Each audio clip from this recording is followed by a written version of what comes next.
Hello प्यारे बच्चों, राधे राधे। मैं अजय वर्मा आपके साथ। आज हम पढ़ेंगे प्रिज्म द्वारा प्रकाश का अपवर्तन। हम जानेंगे कि प्रिज्म में प्रकाश का अपवर्तन कैसे होता है और इस अपवर्तन के माध्यम से इस प्रिज्म का ये प्रिज्म जिस मटेरियल से बना है उसका अपवर्तनांक जानने की कोशिश करेंगे। ये वाला हमारे प्रैक्टिकल में भी था, 12th बोर्ड प्रैक्टिकल में भी था, वहां पर भी देखा था प्रैक्टिकल करके, और थ्योरी में भी है आपके। तो इसको समझते हैं प्रकाश का अपवर्तन कैसे होता है प्रिज्म के अंदर। दोस्तों, ये ए बी सी एक प्रिज्म है। क्या है? प्रिज्म है। ए यहां पर एपेक्स एंगल होता है जिसे प्रिज्म कोण बोलते हैं। ए को क्या बोलते हैं? प्रिज्म कोण बोलते हैं। तीन फेसेस हैं इसके, कोई से भी तीन फेसेस आप, मतलब तीन फेसेस में कोई सा भी पहला फेस ले सकते हो। मैंने एबीसी बना लिया है इसमें, तो सबसे पहला मैं ए बी फेस ले रहा हूं। ए बी फेस पर मेरे पास पी से कोई प्रकाश की किरण आती जो क्यू पर टकराती है ए बी फेस पर। ठीक है, जिस बिंदु पर टकराती है वहां पर मैं एक लंब खींचता हूं। ठीक है दोस्तों, ये डैश डैश वाली जो लाइन है पहले पृष्ठ पर, वो लंब है। ठीक है, इस लंब के साथ ये प्रकाश की किरण पी क्यू प्रकाश की किरण आई एंगल बना रही है। अब जब हम किसी एक माध्यम से दूसरे माध्यम में प्रकाश का गमन होता है, जब हमारा एक माध्यम से दूसरे माध्यम में प्रकाश का गमन होता है तो क्या होता है दोस्तों? प्रकाश का अपवर्तन होता है। मतलब प्रकाश अपने मुख्य पथ से जो मेन इसका पाथ था उससे विचलित हो जाती है दूसरे माध्यम में जाके। ठीक है, तो इसमें भी ऐसा ही हो रहा है। ये मान लेता हूं मैं अभी हवा में था, शुरुआत में हवा में था, और ये मेरा कोई कांच का प्रिज्म है। कांच का प्रिज्म है, इसका अपवर्तनांक n2 है और इसका n1 है। ठीक है ना, निर्वात के सापेक्ष इसका अपवर्तनांक n2 है और इसका n1 है। ठीक है दोस्तों, मैंने प्रकाश की किरण डाली, इस पृष्ठ पर आई और इस पृष्ठ पे क्या हो गया? इसका अपवर्तन हो गया। अब हवा होती है विरल माध्यम। क्या होती है? विरल माध्यम। और कांच होता है सघन माध्यम। तो अपने अपन को पता होता है जब भी हम विरल माध्यम से सघन माध्यम की ओर जाते हैं और सघन माध्यम में जब पहुंच जाते हैं तो हमारे प्रकाश की किरण लंब की ओर क्या होती है? लंब की ओर मुड़ जाती है। ठीक है, और जब हम सघन माध्यम से, अब कांच से जब हवा में जाएंगे, ये लाइन है मेरी, अभी इंसिडेंट लाइन हो जाएगी, इधर अपवर्तित हो जाएगी। जब हम कांच से सघन माध्यम से विरल माध्यम में जाएंगे तो हमारी प्रकाश की किरण मुख्य पथ से विचलित तो होगी इसी, लेकिन किधर की ओर विचलित होगी? लंब से दूर की ओर। विरल माध्यम में हमेशा लंब से दूर की ओर जाते हैं और सघन माध्यम में लंब की ओर जाते हैं। ठीक है, क्योंकि सघन माध्यम में हमारे प्रकाश की स्पीड, जो प्रकाश का वेग है वो कम हो जाता है और विरल माध्यम में प्रकाश का वेग बढ़ जाता है। इसलिए ज्यादा वेग के साथ हम लंब से दूर जाते हैं और कम वेग के साथ लंब की ओर आते हैं। ठीक है, ये देख लिया। जब हमारी P Q A B face से टकराती है तो इंसिडेंट एंगल आपतित कोण आई होता है और ये इस फेस के साथ, इस लंब के साथ R1 अपवर्तित एंगल बनाती है। अब जब ये प्रकाश की किरण आगे बढ़ती है तो यहाँ पर R2 आपका एक एंगल होता है, ये आपके लिए आपतन कोण का काम करता है। अब यहां पर फिर अपवर्तन होता है। अब अपवर्तन में ये लंब से दूर की ओर जाती है, नीचे की ओर आप देख सकते हैं, इधर लंब इधर की साइड है और ये आपकी प्रकाश की किरण इधर जाने के बजाय नीचे की ओर शिफ्ट हो जाती है, मतलब लंब से दूर की ओर शिफ्ट हो जाती है। और जो ये ई है हमारा, ये अपवर्तित एंगल है हवा के लिए, जिसे हम निर्गत कोण भी बोलते हैं। क्या बोलते हैं? ई को निर्गत कोण। निर्गत कोण। ठीक है, ये हमारा सेटअप हो चुका है। अब मेन मुद्दा क्या था? इसमें अपवर्तन भी दर्शाना है और इस अपवर्तन के माध्यम से इस पदार्थ का, जिस पदार्थ से ये प्रिज्म बना है उसका अपवर्तनांक भी हमें ज्ञात करना है। तो इसके लिए सबसे पहले हम क्या करेंगे? देखो आपके पास क्या है, सबसे पहले तो आप देखेंगे कि आपके पास एक चतुर्भुज बन रहा है, ए Q N are. A Q N are, ये एक चतुर्भुज बन रहा है दोस्तों। और इस चतुर्भुज में देखेंगे ये वाला एंगल कौन सा? एंगल ए क्यू एन, और angle A R N. Q पर एंगल देखें ए क्यू एन और ए आर एन, ये दोनों 90 डिग्री है। कितने हैं? 90 डिग्री। ये दोनों 90 डिग्री हो गए। तो मैं कह सकता हूं कि चतुर्भुज के चारों कोणों का योग कितना होता है? 360 होता है। तो दो तो 90 90 180 हो गए, तो बचे दो कितने होंगे? ए और एन कितना का होगा? 180 का। तो मैं लिख सकता हूं angle A plus angle N बराबर हो जाएगा 180 डिग्री, हो जाएगा। ठीक है, angle A plus angle N हो जाएगा 180 डिग्री। अब ये चतुर्भुज तो इसका काम खत्म हो गया, चतुर्भुज का काम खत्म हो गया। अब लेना है अपन को triangle Q N R, triangle Q N R. इसमें देखेंगे दोस्तों, त्रिभुज के तीनों कोणों का योग कितना होता है? R1 plus R2 plus R1 plus R2 plus N कितना होगा? 180 होगा। अब इन दोनों समीकरण को, ये पहली समीकरण, ये दूसरी समीकरण, इन दोनों को क्या कर दो? माइनस कर दो।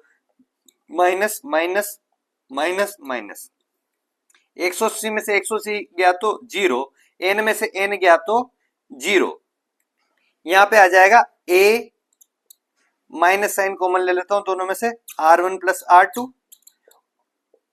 ये इधर चला जाएगा माइनस वाला। तो एंगल ए बराबर लिख सकता हूं मैं R1 प्लस R2। तो एंगल ए का मान हमारे पास आ जाता है R1 प्लस R2। दोस्तों ये एंगल क्यों निकाल रहे हैं? क्योंकि यहाँ पे अपवर्तन को दर्शाना है, और अपवर्तन का नियम याद रखना है, स्नेल का नियम, n1 sin i, जिस माध्यम से आपका आपतन कोण मिल रहा है उस माध्यम को इसके साथ sin i के साथ गुणा कर देना, और n2 sin r, जिस माध्यम में अपवर्तनांक एंगल है उस माध्यम का ये अपवर्तनांक और उसका साइन के साथ में एंगल। तो ये आपका स्नेल का नियम हो जाता है। इस नियम का इस्तेमाल करना है हमें, इसलिए साइन आई निकालने के लिए और साइन आर निकालने के लिए हम ये सब कर रहे हैं। मिनिमम डेविएशन एंगल वो अपन आगे अभी पढ़ेंगे। एंगल ए आपके पास आ जाता है दोस्तों, ठीक है, एंगल ए आ गया। अब बात करते हैं हम किसकी? एंगल ऑफ डेविएशन, विचलन कोण की। मतलब विचलन कोण क्या होता है दोस्तों? आपकी प्रकाश की किरण कायदे से किधर जानी चाहिए थी? बिल्कुल सीधी सीधी सीधी, ऐसी जानी चाहिए थी, बिल्कुल सीधी। लेकिन अब क्या हो रहा है? आपने बीच में प्रिज्म लिया है। आप क्या लिया है? बीच में प्रिज्म लिया है, जिसकी वजह से क्या हुआ? आपकी प्रकाश की किरण जो सीधी जानी चाहिए थी, अब वो किधर जा रही है? फाइनली इधर जा रही है। तो जब मैंने इसको इधर एक्सटेंड किया तो टोटल मेरी जो प्रकाश की किरण थी जिस दिशा में जा रही थी उससे कितना विचलन हो गया, उसे हम विचलन कोण बोलते हैं, जिसे हम डेल से दर्शाते हैं। तो हमें ये डेल का मान निकालना है। ठीक है दोस्तों, तो मैं यहां पर लिख सकता हूं डेल बराबर क्या हो जाएगा? डेल बराबर इस वाले कोण का मान और इस वाले कोण के मान का योग हो जाता है, जिसे हम हिंदी में बोलते हैं बहिष्कोण। ठीक है ना, बहिष्कोण। क्योंकि ये वाला एंगल, ये वाला एंगल, ये वाला एंगल 380 के बराबर होंगे। तो ये वाला एंगल क्या होगा? इसका 180 माइनस करूंगा तो ये इन दोनों एंगलों के मान के बराबर आ जाएगा। ठीक है, करते हैं। तो इस एंगल को क्या लिख सकता हूं मैं? ये एंगल आई के बराबर हो सकता है। ये पूरा एंगल अगर मैं देखूं तो एंगल आई के बराबर है। ये आमने सामने के कोण होते हैं, ठीक है ना? ठीक है, अब हो गए। तो आई में से क्या माइनस कर दूं? R1 माइनस कर दूं तो मुझे ये वाला एंगल मिल जाएगा। सेम टू सेम ये ई पूरा ई के बराबर होगा, तो ई में से R2 माइनस कर दूं तो मुझे ये वाला एंगल मिल जाएगा।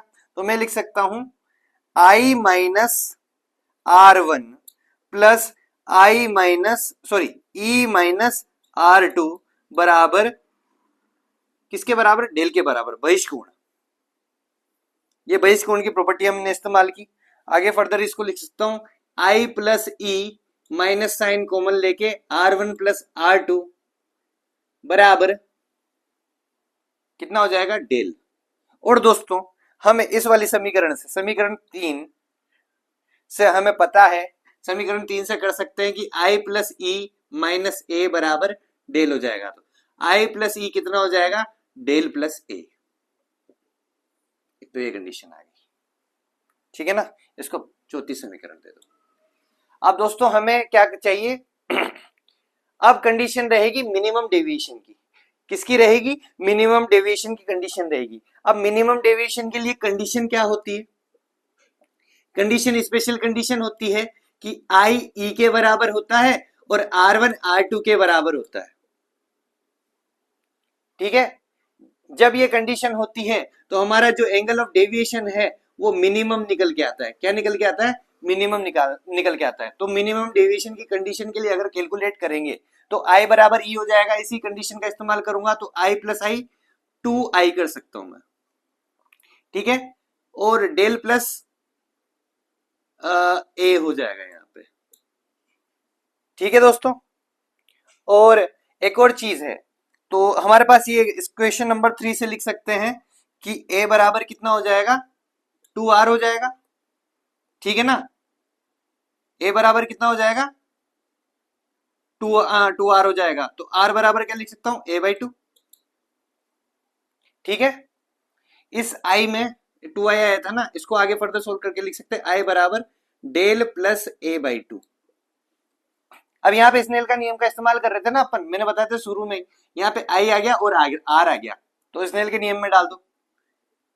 स्नेल के नियम से, नियम से क्या होता है? स्नेल के नियम से n1 साइन आई बराबर n2 साइन आर। n1 रहा, साइन आई कितना हो गया? यहां से मिनिमम एंगल ऑफ डेविएशन के लिए डेल प्लस a/2, और इसके लिए कितना हो गया? बराबर n2 साइन आर कितना आया था भैया? a/2 डाल दिया। अब मुझे अपवर्तनांक निकालना है मिनिमम डेविएशन के लिए, यहाँ पे डेल एम आएगा। ठीक है ना, तो n2 बाई n1 निकालना है मुझे। तो यहाँ पे sine del M plus a/2 divided by sine a/2, ये आ गया अपवर्तनांक n2 बाई n1। n1 को नीचे लेके आगे, इसको अपन ऐसे भी लिख सकते हैं n21, पहले माध्यम के सापेक्ष दूसरे माध्यम का अपवर्तनांक। ठीक है, ये हमारे पास अपवर्तनांक निकल के आ गया। ठीक है दोस्तों, अब इसमें एक और कंडीशन रहती है हमारे पास में आगे। ये जो कंडीशन होती है स्पेशल, एक और कंडीशन निकल के आती है, वो कंडीशन होती है आपके छोटे कोणों के लिए। अगर आपका प्रिज्म पतला होता है तो उनके लिए होता है, वहां पे एंगल ऑफ डेविएशन भी कम निकल के आता है, तो ये कोण क्या होते हैं? छोटे निकल के आते हैं। अब छोटे कोणों के लिए क्या होता है? साइन थीटा का मान थीटा के रेडियन मान के बराबर निकल के आता है। ठीक है ना, तो मैं साइन को यहाँ पे हटा सकता हूं, तो रेडियन में डेल एम प्लस a/2 और नीचे a/2 लिख सकता हूं, और यहाँ पे n2 1 था ही सही, तो 2 से 2 गया, तो मैं लिख सकता हूं del M plus a upon a बराबर n2 1। ये छोटे कोणों के लिए लिख लेना यहाँ पे, स्पेशली छोटे कोणों के लिए, कोण के लिए या पतले प्रिज्म के लिए। ठीक है ना, तो ये एक रिलेशन आ सकता है। अब इसमें क्या कर दें? ए को इधर शिफ्ट कर देता हूं मैं, आगे ऊपर कर लेते हैं। ए को इधर शिफ्ट करते हैं तो डेल एम प्लस ए बराबर n21 ए आ जाएगा। ए को इधर भेजता हूं मैं, तो डेल एम बराबर n21 ए माइनस ए हो जाएगा। ये प्लस का इधर जाएगा तो माइनस का हो जाएगा, तो डेल एम बराबर कितना आ जाएगा भैया? ए कॉमन ले लेते हैं, n21 माइनस 1। ठीक है, तो डेल एम आप यहां से निकाल सकते हो, मिनिमम विचलन जो होता है। ठीक है, छोटे कोणों के लिए। तो ये था हमारा प्रिज्म द्वारा अपवर्तन प्रकाश का अपवर्तन। अब जहां पर हमने अपवर्तनांक निकाला, कैसे निकाला? सबसे पहले आई और आर दोनों निकाले। आई यहाँ पे डेल प्लस a/2 और आर बराबर a/2, ये निकाला, स्नेल के नियम में डाला। स्नेल के नियम में डालते ही हमारे पास n21 अपवर्तनांक आ गया। अपवर्तनांक होने के बाद छोटे कोण के लिए कंडीशन लगाई, यहाँ पे साइन साइन हट गया, साइन हटा तो अपने पास डेल एम का मान वो आ गया, दैट इज डेल एम बराबर a इंटू n21 माइनस 1।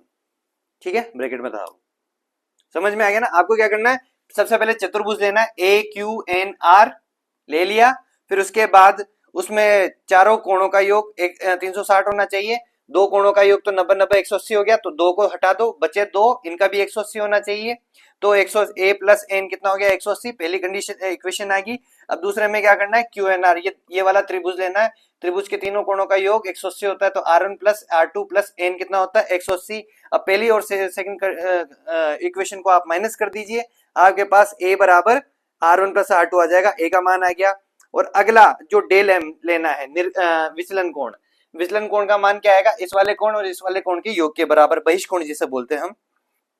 तो i minus R one plus E minus R two कर दिया, तो हमारे पास i plus E minus R one R two बराबर डेल आ गया। और यहाँ पे I plus E minus A, R one R two की जगह ए डाल दिया, तो मैंने आई प्लस ई बराबर कितना हो गया del plus A. By condition आप जानते हैं, मिनिमम डेविएशन के लिए, एंगल ऑफ डेविएशन के लिए आपको कंडीशन चाहिए कि आई ई के बराबर होना चाहिए और आर वन आर टू एक दूसरे के बराबर होने चाहिए, ठीक है ना। और आई और आर के मान स्नेल के नियम में डाल दें, आपके पास अपवर्तनांक आ जाएगा। Thank you. अगर कोई कमी रही हो तो आप बता सकते हैं मुझे, ठीक है। और अच्छा लगा हो तो वो भी बता सकते हैं, ताकि मैं ऐसे ही वीडियो और आगे बना सकूं। फीडबैक जरूरी है please. Radhe Radhe, bye bye.